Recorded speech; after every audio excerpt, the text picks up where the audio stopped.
Hi, it's me, Josephine, and today I am showing you how we made the play-doh, or better, how I made that.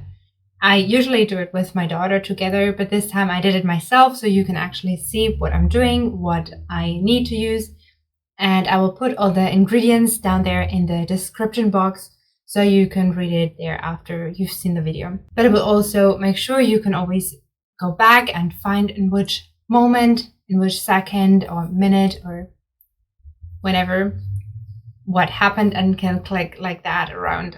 I'm sure you know what I try to say. There are these numbers and I write them inside, and then you click on it and then you're in the right moment where you want to be. So go down there, you will find it.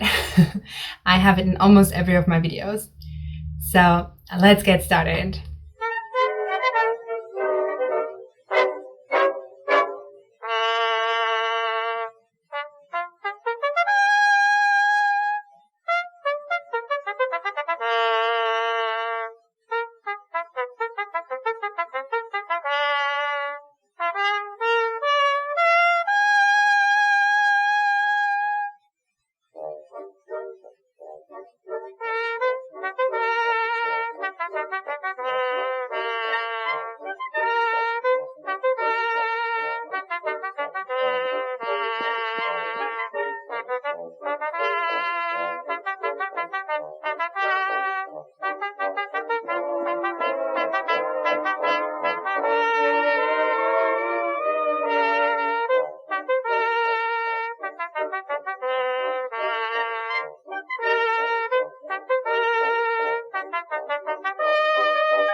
So now you've seen how I do this, and this play-doh is really great. It lasts around a half year if you constantly make sure that it's in something closed. I usually have it in old jars, or I have it in little jars.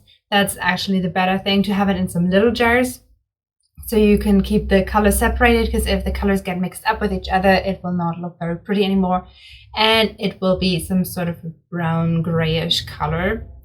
My daughter had to play with that for a little while at the end because I was too busy to make new Play-Doh, and it did not seem to bother her. But for me, it was not that pretty to look at anymore. And some older kids who were there to visit also did not really like it, because they also said that the color is not very pretty. So I thought it's time to make a new Play-Doh. And that's what I did. And the colors are really beautiful. I used colors what I get from those Buy Nothing crumps, what are really just the regular food colors. And these were the neon colors. They did not come neon out, but yeah, I don't really care. I'm happy that the colors look like how they look like. I think they are pretty. And yeah, that's all I wanted. So I wish you lots of fun playing with this Play-Doh and copying my recipe.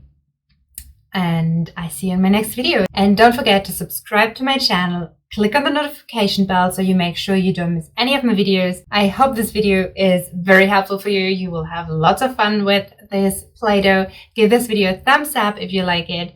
And if this was any kind of help for you, you can also leave me some comments down below and tell me how it turned out and how much fun you had and all of that. And you can also tag me on your Instagram after you copy this recipe, and my Instagram link is down below. Goodbye, have a beautiful day.